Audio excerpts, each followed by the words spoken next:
그때의 세례 요한이 이르러 유대 광야에서 전파하여 말하되 회개하라 천국이 가까이 왔느니라 하였으니 그는 선지자 이사야를 통하여 말씀하신 자라. 일러스되 광야에서 외치는 자의 소리가 있어 이르되 너희는 주의 길을 예비하라 그가 오실 길을 곧게 하라 하였느니라. 이 요한은 낙타 토롯을 입고 허리에 가죽띠를 띠고 음식은 메뚜기와 석청이었더라. 이때에 예루살렘과 온 유대와 요단강 사방에서 다 그에게 나와 자기들이 죄를 잡아가고 요단강가에서 그에게 세례를 받더니 요한이 많은 바리새인들과 사두개인들이 세례 베푸는 대로 오는 것을 보고 이르되 독사의 자식들아 누가 너희를 가르쳐 임박한 진노를 피하라 하더냐. 그러므로 회개에 합당한 열매를 맺고 속으로 아브라함이 우리 조상이라고 생각하지 말라. 내가 너희에게 이르노니 하나님이 능히 이 돌들로도 아브라함의 자손이 되게 하시리라. 이미 도끼가 나무 뿌리에 놓였으니 좋은 열매를 맺지 아니하는 나무마다 찍혀 불에 던져지리라. 나는 너희로 회개하게 하기 위하여 물로 세례를 베풀거니와 내 뒤에 오시는 이는 나보다 능력이 많으니 나는 그의 신을 들기도 감당하지 못하겠노라. 그는 성령과 불로 너희에게 세례를 베푸실 것이요 손에 키를 들고 자기 다장마당을 정하게 하사 알곡은 모아 곡간에 들이고 쭉정이는 꺼지지 않는 불에 태우시리라. 아멘. 오늘부터 우리 하나님께서 우리를 사랑하셔서 예수님이 이 땅에 보내신 그 성탄절을 기점으로 해서 넉 주를 거슬러 올라가서 이제 오늘부터죠, 대림절이 시작됩니다. 대림절이라는 것은 기다림의 절기를 의미합니다. 예수님이 이 땅에 초림하실 때에 오신 그 예수님을 맞기 위하여 준비했던 그런 모습들을 생각하면서 이 성탄절에 그 예수님을 우리가 어떻게 맞을 수 있을지 생각하는 그런 절기입니다. 그리고 거기서 끝나는 것이 아니라 예수님이 이 땅에 다시 오실 때에 그 주님을 우리가 어떻게 맞아야 될지, 그날은 언제 오실지 모르는 도적과 같이 만나겠는데 우리가 그 주님을 만나기 위해서 어떤 모습으로 준비해야 될 것인가를 한번 생각해 보는 그런 절기가 이 대림절이라고 얘기할 수 있습니다. 지금은 이제는 기다릴 게 별로 없는 것 같아요. 시기적으로 봤을 때 가을거지 다 해가지고 나왔고 이제 특별하게 학생들은 진학, 대학을 위하여서 기다리는 게 있을 거고, 졸업생들은 또 이제 앞으로 직장을 위해서 기다리는 게 있을지도 모르겠습니다만은 별로 이렇게 이제 한다고 하면은 새해를 기다리는, 한 달 남짓 한 새해를 준비하며 기다리는 그런 게 있겠습니다만, 사실은 우리들에게는 그보다도 참 중요한 성탄절을 기다리게 됩니다. 이 성탄절이라는 것은 잘 알다시피 우리 주님께서 우리를 위하여서 죄악 가운데서 신음하고 사단에게 짓밟히고 저주 가운데 살아가고 앞이 캄캄한 어두운 가운데 살고 마음속에 기쁨이 없고 절망과 좌절, 세상의 모든 면을 볼 때 암울하기만 한, 그러다가 마지막에 지옥 갈 수밖에 없는 그런 불쌍한 인생들을 위하여 하나님께서 예수님을 이 땅에 보내신 놀라운 날이죠. 하늘 보자 버리시고 우리를 구원하기 위해 이 땅에 오신 그 예수 그리스도가 탄생하신 그날을 기억하면서 하나님께 영광 돌린다는 것은 참 의미 있고 굉장히 중요한 날입니다. 이런 날들이 참 기뻐해야 되는데, 교회에서 이 성탄절이 제일 기뻐해야 되는데, 극동방송을 보니까 듣다가 이제 총회를 가는데 그런 얘기 하더라고요. 굉장히 성탄절이 가까웠는데 이 시점에서 굉장히 기분 나쁘다고 그러더라고요. 아나운서가 패널들이 모여가지고. 그래서 깜짝 놀라서 왜 그러냐고 그랬더니, 기분 나쁘게 교회에서부터 성탄 캐롤이 울리고 주님을 찬양하고 기쁘게 해야 되는데 백화점부터 나온다고. 기분 되게 나쁘다고. 여러분, 그 사람들은 상술 때문에 그러지만은 사실은 우리들은 그 주님을 찬양하고 주님께 감사하면서 성탄절을 맞을 준비를 하는 거예요. 근데 그 성탄의 의미가 우리에게 가장 강하게 또 가장 큰 기쁨으로 은혜와 감사로 다가오기 위하여서는 이 대림절을 어떻게 지내느냐가 중요하다는 사실입니다. 오늘 본문 말씀은 예수님이 오시기 전 6개월 전에 하나님께서 예수님의 오심을 알리고 전파하고 그 길을 평탄케 하라고 보낸 사람인데 세례 요한이 지금 오실 예수님, 처음에 이제 초림하실 예수님에 대해서 소개하면서 하는 말씀이 오늘 본문에 있는 말씀이에요. 이 말씀은 초림에서만 오시는 것이 아니라 성탄절을 맞을 때마다 한번 우리 자신을 돌아봐야 되고, 그렇게 계속되는 성탄절을 맞는 자세가 주님이 언제 오실지 모르지만 그 주님을 만날 준비를 하는 그런 모습이기도 하다는 사실입니다. 먼저 우리가 한 가지 생각해 봐야 될 것이 있어요. 기다린다는 의미입니다. 자, 기다린다 할 때 여러분들은 어떤 생각이 드나요? 무엇을, 왜 기다리는지 한번 그 기다림에 대해 생각해 보면은, 기다린다는 것은 원래 여러분 무엇에 대해서 기다리는 건 집중한다는 겁니다. 그렇죠? 결혼 기념일 여자분들이 기대를 가지고 있죠. 몇 월 며칠 날인데 남편이 아는가 보자, 어떻게 하는가 보자 기다리고 있어요. 하루로 지나가면서 가슴이 부불 오르기도 하고 다 그날에 집중하고 있는 거예요. 기다리는 거죠. 생일날 되면은 자식들이 나를 어떻게 기억하는가 보자.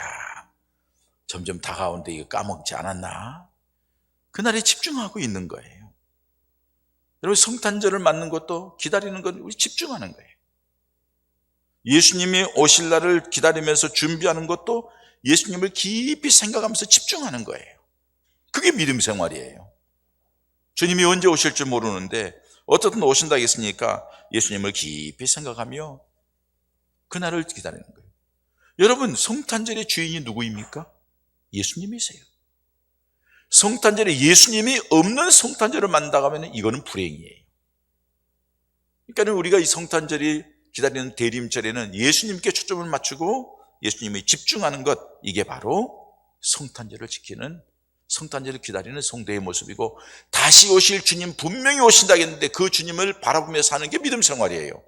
그러면 그 주님에게 집중하며 살아가는 것, 그게 우리들의 자세예요. 성탄절인데 하나님의 은혜와 사랑은 흐려지고 예수 그리스도에 대해서는 별로 이렇게 친근감이 느껴지지 않고 멀찍이 계신 것 같고, 그러다 보니까 성탄절이 무의미한 거예요. 감격이 없어요. 감사가 없어요. 기쁨이 없어요. 기다림은 집중입니다. 예수님께 집중하는 거예요. 그게 믿음 생활이에요. 또 하나는요, 기다린다는 것은 준비하는 거예요. 오면은 준비해야 되잖아요. 아들이 군대에서 제대하면은 그동안에 군대에서 고생했는데 내가 어떻게 준비해서 얘를 어떻게 해줄까 준비하는 거예요.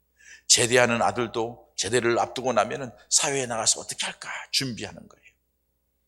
여러분, 예수님이 다시 오신다 하면은 그 주님을 맞기 위해서 우리가 준비를 하며 살아가는 게 믿음 생활이에요.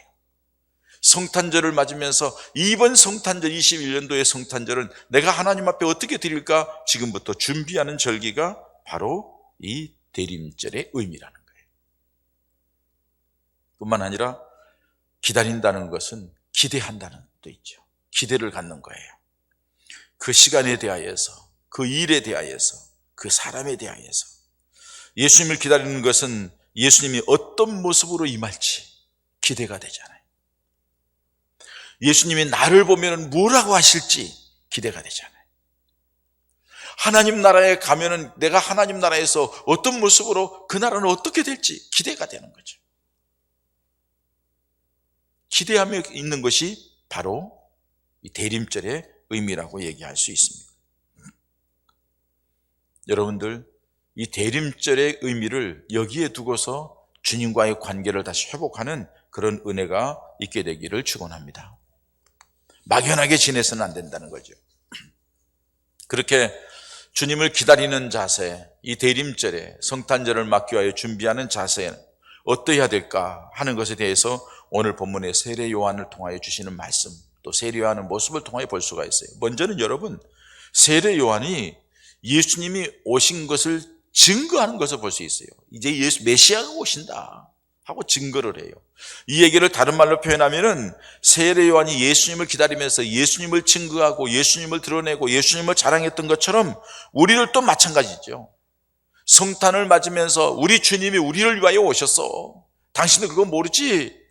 그 죄악에서 우리를 용서해 주시고 사단의 저주 가운데서 우리를 끌어내 주시고 영원한 하나님의 자녀로 삼아주시고 천국 백성 삼기 위하여서 우리 주님이 이 땅에 오신 날이 성탄절이야 하고 전하는 것, 전도하는 것, 그게 바로 우리들이 삶이에요. 다시 오실 주님을 막기 위하여서도 우리는 복음을 전하는 삶을 살아야 한단 말이에요. 예수님께서 이 땅에 오신 것 무엇 때문이에요? 생명 살리기 위해서 왔잖아요. 그래서 우리가 살았잖아요. 자, 예수님이 제자들을 부르셨어요. 무엇 때문이에요? 제자들을 통해서 복음을 전파하기 위해서 제자들을 불렀단 말이에요. 그리고 예수님이 마지막에 죽음에서 부활하시고 승천하시기 전에 하시는 말씀이에요. 마태복음 28장에는요.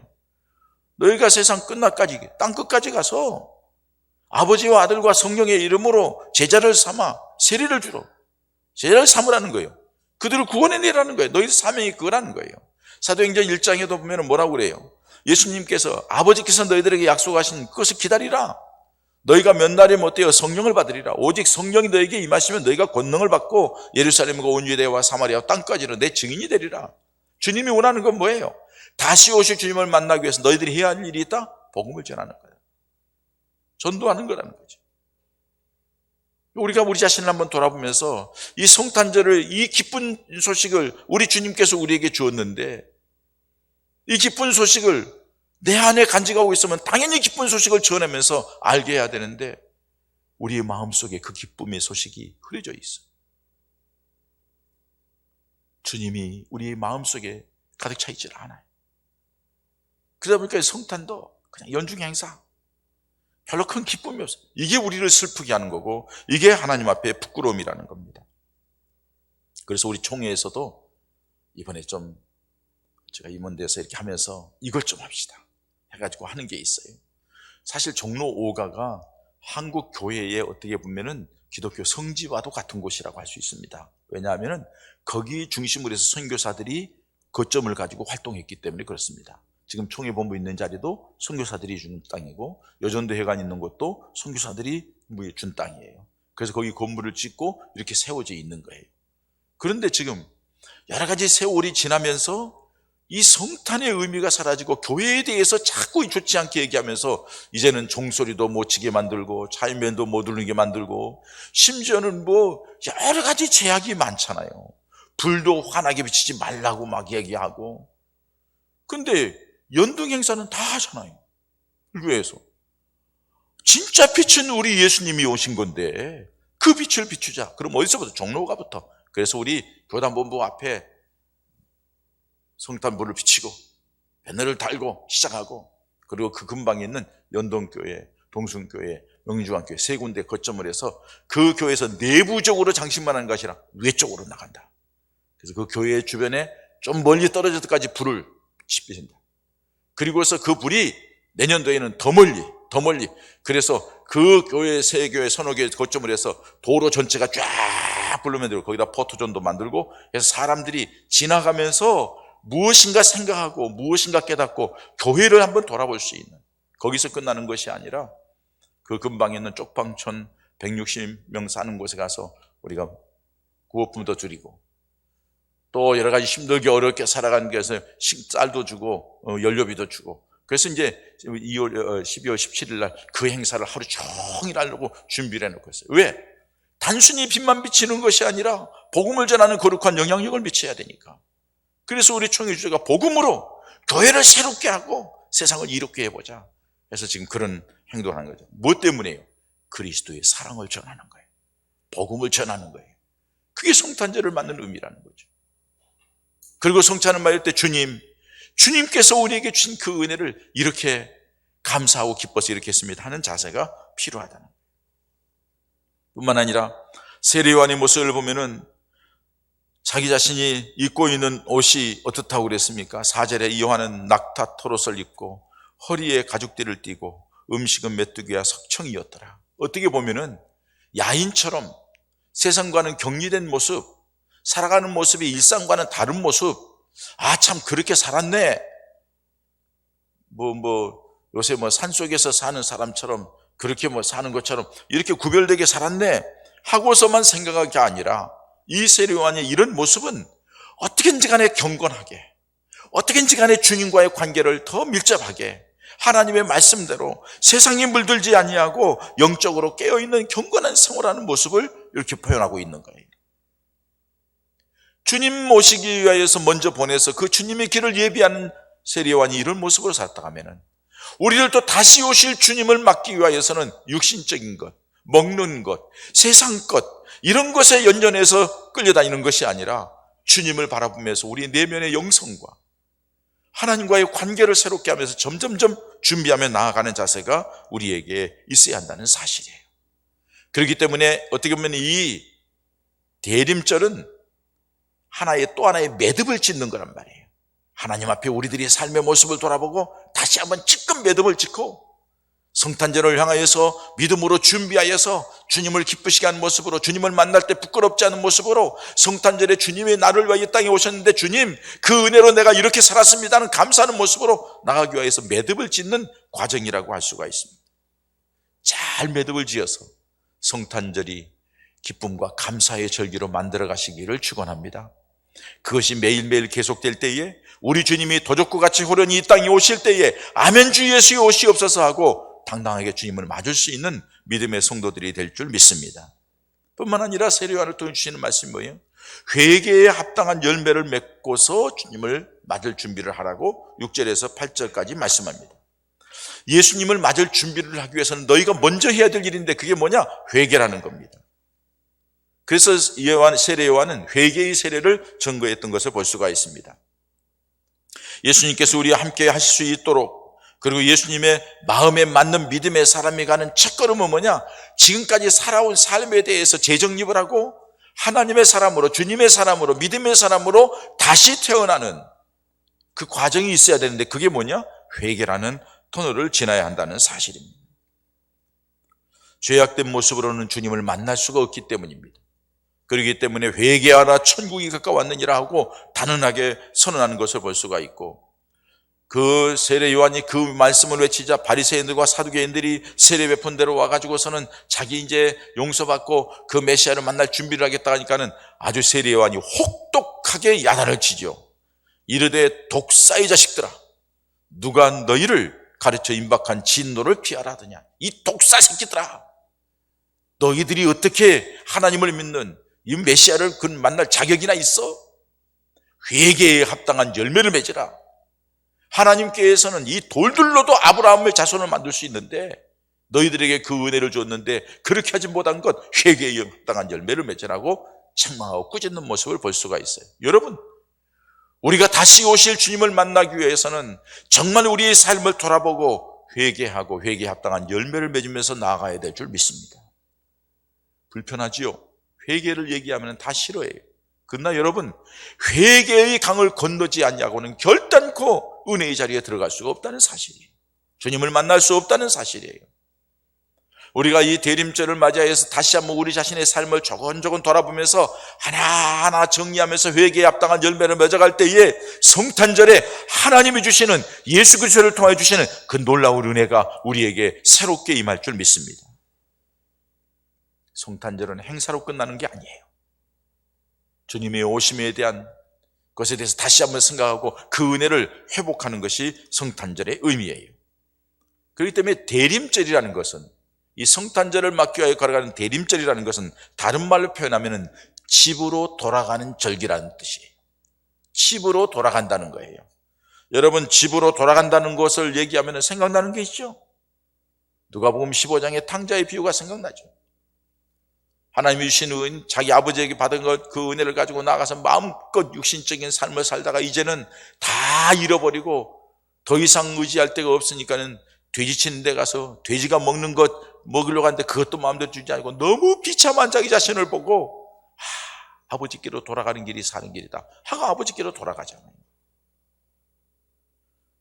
이게 바로 여러분 대림절의 의미예요. 우리가 그동안의 세상을 살아가면서 이 모양 저 모양으로 많이 찢기고 상처받고 외롭고 답답하고 허전하고 다 믿음이 정말 너덜너덜해지고 퇴색되었다 할지라도 이제 이 대림절에 성탄의 빛을 향하여, 성탄절의 주님을 향하여 다시 집으로, 아버지의 집으로, 믿음의 집으로, 예수님 품 안으로, 주님의 품 안으로 가까이 가서 더 주님을 선명하게 보고 주님의 은혜와 사랑을 더 깊이 느끼는 그런 자리로 돌아가는 것, 탕자처럼 이렇게 아버지 집으로 돌아가는 절기가 이 대림절입니다.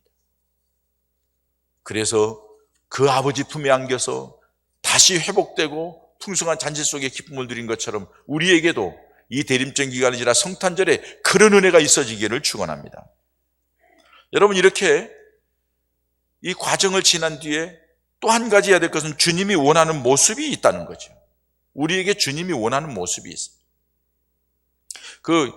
누구든지 오래간만에 만나면은 좋은 모습을 보이기를 원하잖아요. 우리들을 동창회에 모인다 하면은 우리들이 조금 좀 부끄럽고 좀 그러면은 에휴 안 나가 이러잖아요. 그러나 나름대로 뭔가 인생에서 이룬 것이 있고 뭔가 자기 관이 있고 자기가 삶에 괜찮다고 생각되면은 당당하게 나가서 만나잖아요. 어떻게 보면 우리들의 모습도 주님 앞에 나아갈 때에 그런 모습이라고 할 수 있어요. 근데 우리 주님께서 우리에게 요구하는 것은 외적인 것이 아니에요. 내면의 주님을 향한 믿음이에요. 우리가 주님 은혜를 받고 은혜 가운데 살아가는 그 은혜에 대한 감사와 감격색사라는 바로 그 모습이에요. 세상 것은 중요하지 않아요. 그 모습 때문에 그렇게 주님을 향하여 나아갔더니 주님께서는 사랑하는 자의 내 영혼이 잘된 같이 내 범사가 잘되고 강건하기를 원하노라 하는 말씀대로 그런 은혜를 베풀어 주시고, 그런 은혜 가운데 살다가 주님을 만날 때에 주님 은혜에 감사하며 만나게 되는, 그런 주님이 원하시는 모습이 뭘까요? 주님 앞에 나가시는 그런 모습이 뭘까요? 좋은 열매를 맺어서 준비를 하라는 거예요. 오늘 10절에 주님이 오실 때에 좋은 열매 맺지 않은 나무마다 찍어 불에 던지겠다고 말씀합니다. 성탄절을 맞을 때마다 주님의 말씀을 생각하면서 좋은 열매로 드려야 될 줄 믿습니다. 여러분, 성탄절 되면 선물 교환해요. 우리 성탄절 되면 예물도 드려요. 그 예물도 많이 드리는 거 좋죠. 그러나 주님께서 원하시는 것은 우리의 삶 가운데에서 생활 속에서 우리가 맺혀진 그 열매를 인하여서 하나님 앞에 영광 돌리는 그런 은혜가 우리에게 있어야 될 줄 믿습니다. 전도의 열매, 생명의 열매 얼마나 값집니까? 여러분들이 맡겨주신 1년 동안에 여러 부서에서 맡겨진 사명의 열매들 잘 맺혀서 가지고 우리 주님이 주신 은혜에 대한 감사의 열매를 맺히고 그렇게 열매를 맺혀서 하나님 앞에 드리는 거죠. 그런데 여러분, 우리는 좋은 열매를 맺을 수가 없어요. 왜? 우리는 로마서에 있는 말씀대로 돌감람나무야. 그래서 참감나무에 접붙여야 된다는 거예요. 요한복음 15장에 있는 말씀대로 예수님이 참 포도나무이고 우리는 가지예요. 가지가 포도나무에 붙어 있으면 저절로 열매를 맺는 거예요. 주님께 얼마만큼 붙어 있느냐가 중요하다는 거예요. 주님께 어떻게 접붙임을 받고 살아가느냐가 중요하다는 거예요. 그런데 그걸 알지 못하고 그냥 자기 자신 삶을 살아가는 거예요. 그냥 막연하게 세상 사람과 똑같이. 그러니까 주님이 원하는 열매를 맺을 수가 없는 거죠. 주님 앞에 나아갈 때 부끄러운 거죠. 여러분, 성탄절을 맞을 준비를 하면서, 아니 다시 오실 주님을 맞을 준비를 하는 우리들이, 근데 그날은 도적과 같이 임한다고 했는데 그 주님 앞에 우리가 내놓을 열매가 무엇입니까? 열매 맺지 않는 나마다 찍어 불에 던지겠다. 다시 말해서 너는 내게 붙어있지 않았잖아. 내가 내게 접붙임 받지 않았잖아. 그렇기 때문에 네가 열매가 없잖아. 네 열매 내놔봐. 아무것도 없다고 하면은 이거는 찍어서 불에 던지겠다는 말씀이 우리를 향한 말씀이 아닐지 정신 바짝 차리고 성탄절에 다시 한번 매듭을 잘 짓는 우리 예봉가족들 되시기를 축원합니다. 또 하나는 알곡 성도가 되라는 거예요. 알곡 성도가 되라. 12절에요. 여러분, 알곡 성도는요, 모든 양분, 좋은 땅에 심기고 좋은 나무가 돼야 되고 저에게 잘 열매를 맺혀야 돼요. 양분도 받고 태양빛도 받고 다 해야 돼요. 우리가 때로는 힘들고 어려운 가운데에서 인생을 살아가지만은 믿음으로 기도하면서 사는 사람에게는 하나님께서 때마다 은혜를 주시고 이렇게 해서 믿음이 알곡처럼 도실도실하게 묶여있는 거예요. 이 믿음의 사람은 어떤 사람이냐? 여러분, 알곡은 쉽게 날아가지 않아요. 오늘 본 말씀 마지막에 보면 키를 들고 키질해요. 시골에서 여러분 보셨죠? 요새 젊은 사람들은 키도 뭔지도 몰라. 키질해. 자, 무거운 알곡은 안으로 들어오고 가벼운 껍데기들은 밖으로 나가서 자꾸 바깥에 쌓이죠. 그걸 잡아가지고 불쏘시게 하잖아요. 불 피우는 데 넣잖아요. 무거운 알곡이 돼야 돼. 무거운 알곡 성도는 신앙 인격이 무겁다는 거예요. 어떤 어려움이 있어도 믿음 그 자리에 꿋꿋하게 지키고, 사명을 감당할 때 여러 가지 힘들고 어려움이 있어도 그 자리에 꿋꿋하게 지키고, 우리 주님이 기뻐하시고 원하시는 그 일을 위하여서 시련이 오고 역경이 와도 끝까지 하나님 앞에 나아가는, 그게 알곡 성도예요.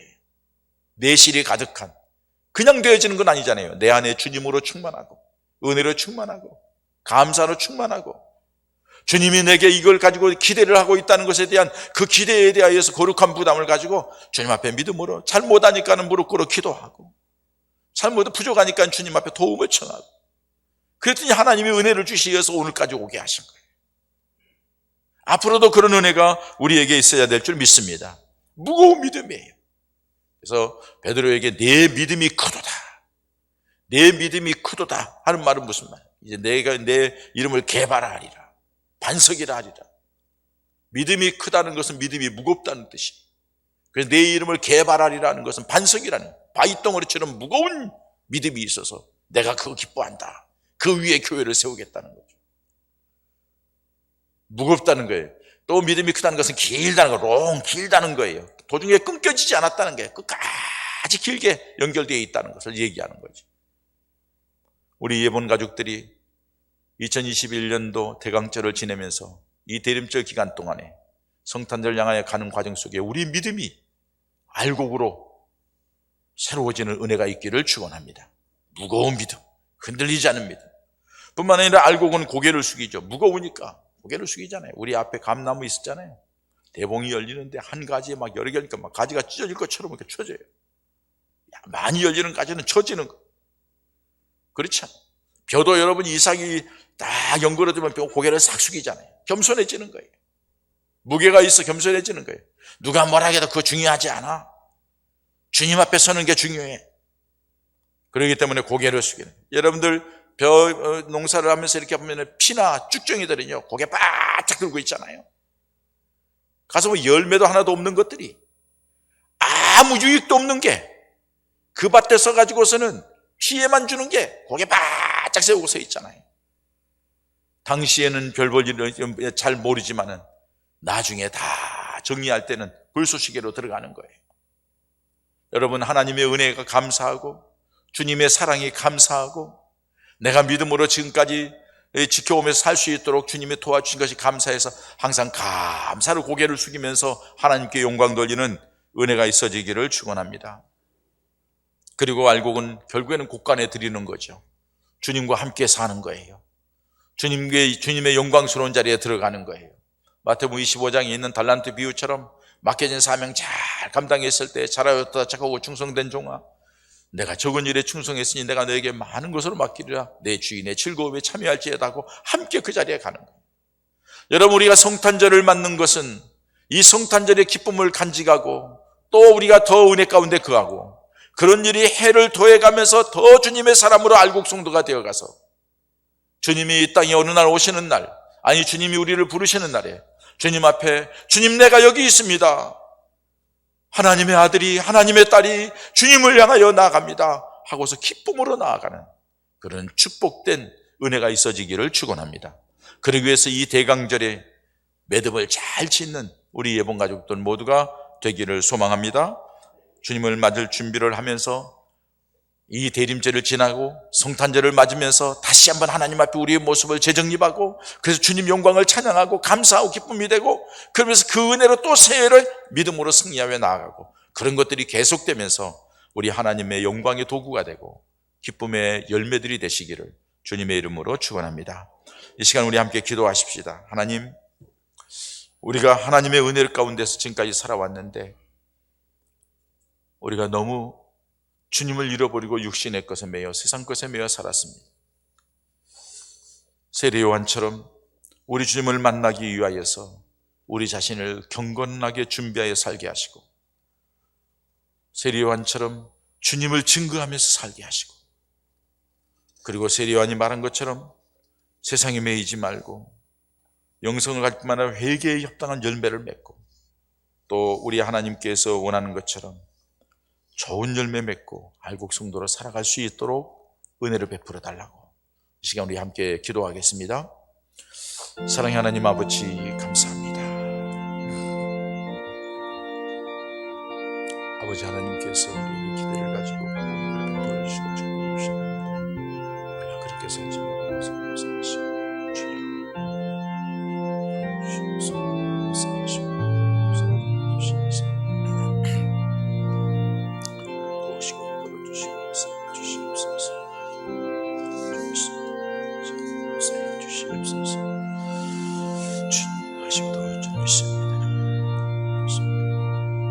아버지 하나님 감사합니다. 세상의 수많은 사람들 가운데서 우리를 선택하시고 구원의 은혜를 베풀어 주셔서 오늘까지 살게 하셨습니다. 하나님의 기대에 어긋난 건 많고 하나님 보시기에 부끄러운 건 많지만 그럼에도 불구하고 하나님께서는 또 이 코로나 위기 속에서 은혜를 베풀어 주시어서 오늘까지 오게 하시어 2021년도 성탄절을 향하여 가는 대림절에 첫 주일에 다시 우리 자신을 돌아볼 수 있도록 은혜 주신 것 감사합니다. 우리 모두는 주님을 기다리는데 기다리는 주님 앞에 부끄럽지 않도록 하나님 아버지 잘 준비하며 살아가는 우리가 되게 하여 주시옵소서. 주님을 증거하는 삶이 되게 하시고 육신의 것 세상 것에만 매이는 어리석은 자가 되지 말게 하시고 주님이 원하는 주님을 만나기에 부끄럽지 않은 회개에 합당한 열매를 맺게 하시고 그리고 주님이 기뻐하시고 특별히 위하시는 좋은 열매를 맺고 알곡 성도가 되어서 우리 주님을 영접하기에 부족함이 없고 그래서 이 기간 동안 잘 지내서 성탄의 기쁨이 넘치게 하시고 다시 오실 주님을 만날 준비를 하는 우리 예본 가족들 모두가 되게 하여 주시옵소서. 그렇게 살아가는 동안 성령 하나님이 함께 하시는 놀라운 증거도 체험케 하여 주시옵소서.